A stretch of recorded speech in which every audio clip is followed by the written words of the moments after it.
Naquele tempo, o Espírito Santo impeliu Jesus para o deserto. Jesus esteve no deserto 40 dias e era tentado por Satanás. Vivia com os animais selvagens e os anjos serviam-no. Depois de João ter sido preso, Jesus partiu para a Galileia e começou a pregar o Evangelho, dizendo: cumpriu-se o tempo e está próximo o reino de Deus.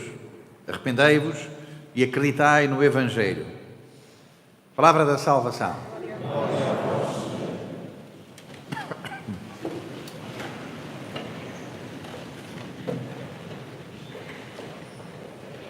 Bem-vindos à Santa Missa.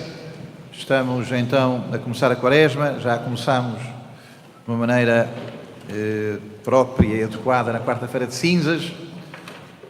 Na quarta-feira de cinzas, eu mesmo, a quem aqui estava a falar da Santa Missa, procurei chamar a atenção para que a Quaresma toda é para nos despertar de uma anestesia, palavra que na língua grega se diz anestesia, palavra que quer dizer insensibilidade.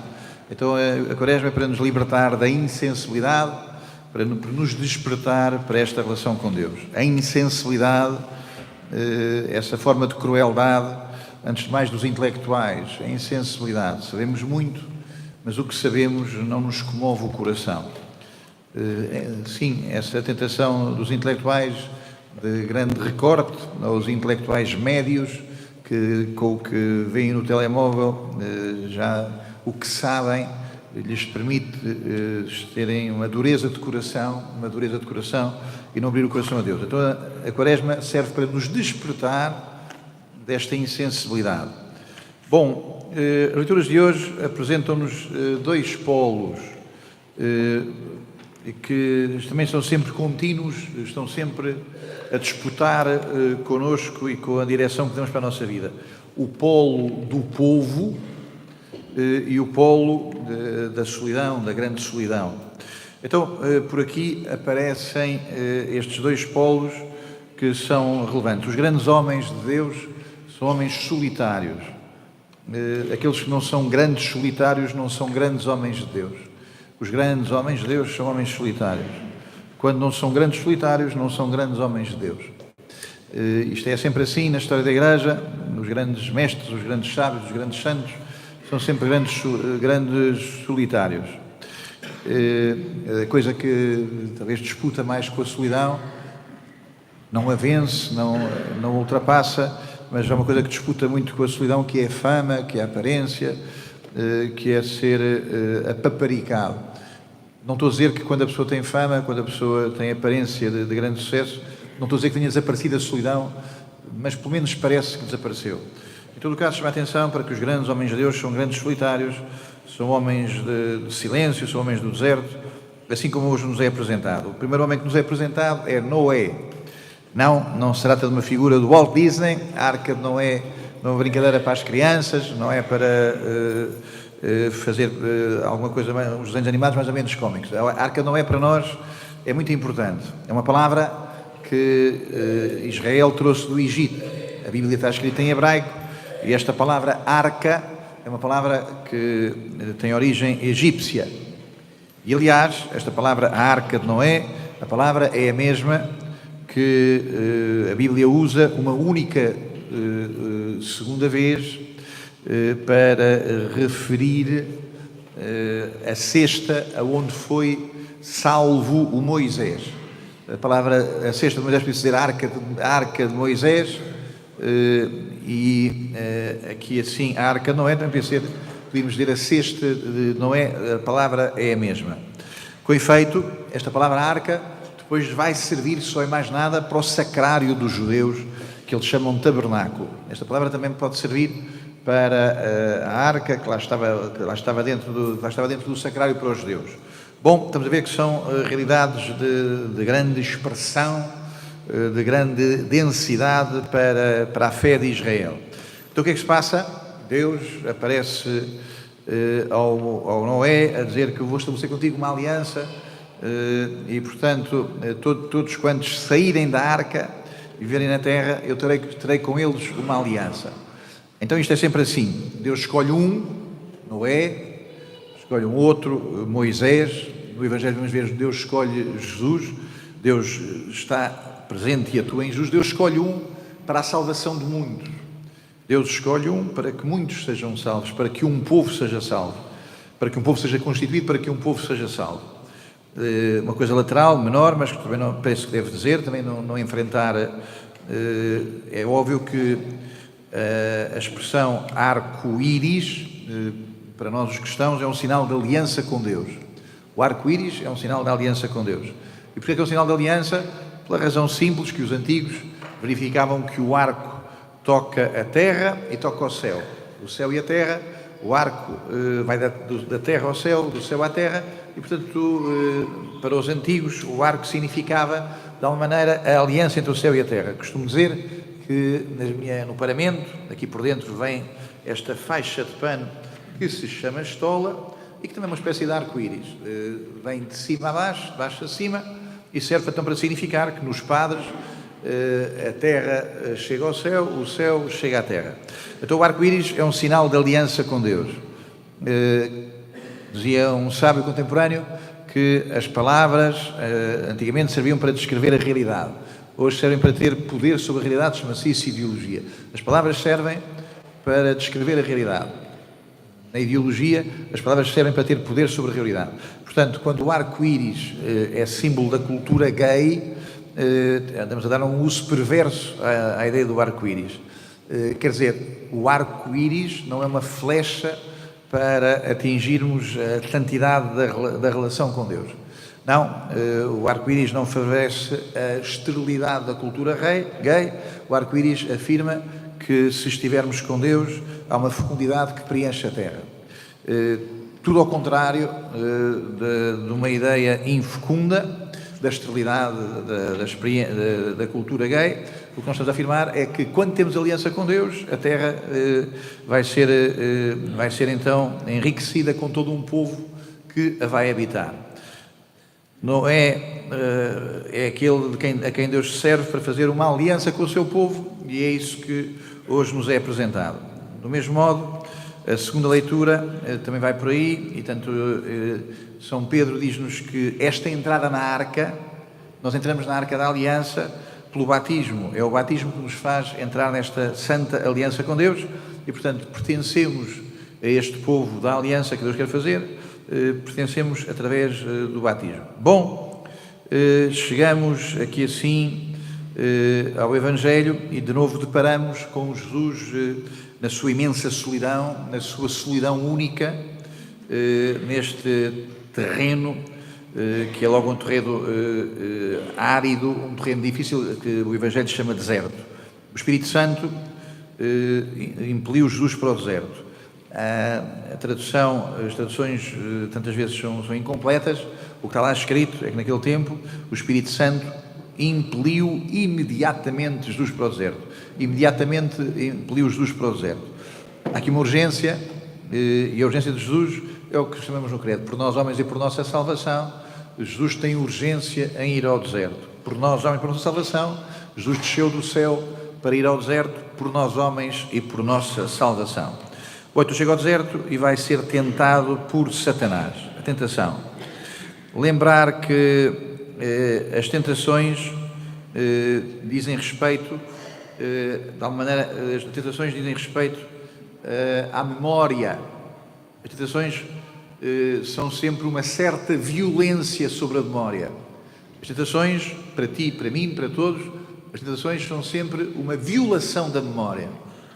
As tentações violam sempre a memória, seja porque a desmancham, sejam porque aumentam de uma maneira tal que é uma desmesurada que a desfiguram. As tentações mexem na memória, destruindo-a, seja porque a reduzem, seja porque a hiperdesenvolvem. Bom, então o que é que eu estou para aqui a dizer? Estou a dizer que nós chamamos de tentação quando nós nos esquecemos. Esquecer. Lembro que a palavra esquecer é cair. Ex cadere. Estou aqui neste degrau, se cair, estou aqui assim, vou ali para baixo, tropeço, caí. Esquecer quer dizer cair. Cair para baixo. Esquecer quer dizer cair para baixo. Aquele roubo que tu fizeste, que vergonha. Aquele roubo que tu fizeste, vergonha. A pessoa a quem roubaste. A pessoa da família que enganaste nas partilhas. A pessoa da tua família que enganaste nas partilhas. Aquela vez que foste consumir e que te enfrascaste e que esqueceste tudo, esqueceste da família, esqueceste de tudo. Aquela vez que esqueceste os teus compromissos e que fostes para uma casa que não era tua e que passaste lá um tempo que não era teu, esquecer. A tentação é sempre esquecer aquilo que nós somos, aquilo que nos foi dado, aquilo que nós somos. A tentação é sempre esquecer. E, de alguma maneira, a tentação também é esquecer essa parte de nós que se chama razoabilidade. Razão, razoabilidade, verdade. A tentação é entregarmos a vendavais que nos fazem esquecer a razoabilidade a que somos chamados, a proporção e a ponderação a que esta razoabilidade nos chama. A tentação é sempre esquecer. Ora bem, esquecer também pode ser, pelo lado contrário, esquecer também significa que está tão grande a minha pretensão, está tão sobredesenvolvida a minha pretensão, só me lembro de mim. Só me lembro de mim. A tentação é esquecer os outros, é esquecer o que é que me foi dado, de tal maneira esqueço que aumento e amplio a pretensão de quem é que eu sou. A tentação é sempre esquecer. Chamar a atenção também para que este esquecer é esquecer que somos povo, esquecer que somos povo, esquecer que Deus nos quer constituir em povo. A palavra mais poderosa que temos para dizer povo é a palavra igreja, mas convém não esquecer que a palavra igreja tem que ver com a palavra povo. É óbvio que a palavra povo foi infectada de política, foi infectada nas discussões políticas de há 200 anos, ou nestes últimos 50 anos, muito ativas, o povo como os pobres, o povo contra os ricos, como é óbvio, isso infectou-nos a todos e muito. E, no entanto, a palavra povo, para nós, não tem, antes de mais, esta leitura política. A palavra povo, para nós, também, de maneira nenhuma, serve como antagonista de Deus, quer dizer, como aqueles que vão sozinhos. A palavra povo, de algum modo, está aqui, serve para nós contra o que chamamos individualismo, esta ideia de que sozinho é melhor. O que é um individualista? É o que se serve de tudo o que o supermercado tem. O que é um individualista? É o que se serve de tudo o que o supermercado tem, mas só para ele comer bem. O individualista é o que se serve do que a vida tem para todos nós, mas só para mim. Até se serve dos outros. No supermercado da vida, até descobriu que os outros podem ser úteis para o seu apetite. O individualista serve-se de tudo, apenas para satisfazer o seu apetite. E o momento mais perverso do individualista é quando se serve dos outros a favor do seu apetite. Ora bem, acontece que contra a ideia de povo está esta experiência do individualismo. Mas também está uma experiência hoje muito importante, que é a experiência de clube. O clube é uma coisa que, tanto quanto sei, remonta à Revolução Francesa. Como é óbvio, sempre houve confrarias, por exemplo, aqui nas igrejas, os carpinteiros, os pedreiros, os calafatos, os que arranjavam os barcos. Na igreja havia capelas das pessoas que tinham as suas competências e se associavam por isso. As corporações e por aí fora são coisas muito antigas. Mas a ideia de clube é uma ideia que é muito forte em nós hoje em relação ao povo. O clube quer dizer estar só com os que me agradam. E também na igreja há muita tentação do clube. A igreja ou é povo ou é clube. Na igreja há muita tentação do clube. E como nos clubes há a tentação de que o meu é que é o clube. E que o meu é que é o clube que tem mais direitos do que todos. A igreja é povo. A igreja é povo. E portanto o que vemos hoje é que Jesus, como Moisés, vai ao deserto para abrir as portas a um povo que vem com ele. A ida de Jesus ao deserto é para que venha com ele um povo que é o povo de Deus. Jesus vai lá sozinho para libertar um povo, para abrir caminho para um povo. Aqui este ano, aqui na paróquia, tenho estado a fazer, penso que desde outubro, aqui um percurso de formação de adultos em torno da figura de Elias. Elias é o grande profeta de Israel, no Antigo Testamento, que depois vai dar origem aos carmelitas, todos os carmelitas, a Lúcia, a Santa Teresa do Menino Jesus, o Senhor da Cruz, todos eles vêm do Elias, são da família do Elias. E o Elias é um homem muito sozinho. E percebe-se, os estudiosos, um estudioso que eu sigo particularmente, chama a atenção para que esta tentação de Jesus, no Evangelho de São Marcos, está muito colada à figura do Elias. O Elias é um homem que está sozinho, no deserto, que é alimentado pelos corvos. Aqui Jesus está com os animais selvagens e percebe-se que está em relação, que está com eles. Jesus está com os animais selvagens, mas que não é devorado por eles. Percebe-se que há aqui uma ligação entre Elias e Jesus e muitas coisas. O Elias vai ressuscitar o filho da viúva, assim Jesus também vai ressuscitar a filha de Jairo. Enfim, muitos episódios, o Elias vai aparecer a Jesus em São Marcos, na Transfiguração. Primeiro é referido Elias, é referido à frente de Jesus. Quem é Elias? É aquele homem cujo nome significa Deus é o Senhor. Quem é Elias? É o homem do primeiro mandamento. Quem é Elias? É o homem que diz na sua oração, só fiquei eu, Senhor. Só fiquei eu, Senhor. Elias é o homem que afirma, então, a presença de Deus na história. As tentações são as coisas muito feias que estão em nós, que nós esquecemos-nos. As tentações são aquelas coisas muito feias que nos esquecemos, ou aquelas coisas que nos fazem se lembrar só de nós próprios. Chama a atenção para que as tentações não são só de andar de pistola a assaltar os bancos. A tentação, andei pistola a assaltar o álcool, andei a beber mais, andei uma vida de consumo. Essas tentações existem e têm que ser denunciadas. Mas chama a atenção para que as tentações também podem dar-se muito bem naqueles territórios neutros ou naqueles territórios que chamamos positivos. O perfeccionismo é uma tentação. Não há nenhum santo padroeiro do perfeccionismo. As pessoas muitas vezes servem-se da ideia de que o perfeccionismo é igual à santidade. Não é. O perfeccionismo é uma pérola do narcisismo. O perfeccionismo é uma pérola do narcisismo, que a pessoa fez tudo tão bem feito que pode estar ali assim, naquele nirvana de conseguir que realizei. O perfeccionismo, o mexer nas máquinas, e, portanto, esquecer o pôr-se de joelhos, o mexer nas máquinas que não me leva a pôr-me de joelhos, o mexer nas máquinas que me faz esquecer de me pôr de joelhos.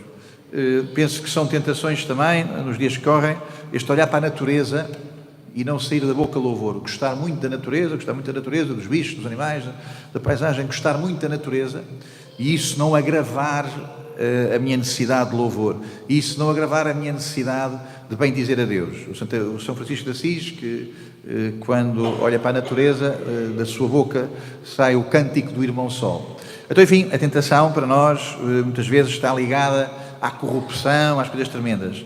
A tentação está muito ligada à vida normal, à vida normalizada. Uma das maiores tentações, penso que tem que ver com a normalidade, com a mecanização da existência, com este funcionar muito bem, com este funcionar muito contente, fazendo as coisas cotidianas de uma maneira em que esqueci Deus, de uma maneira que já não me lembro de Deus. Bom, o Evangelho é o Evangelho sobre as tentações, mas não termina as tentações.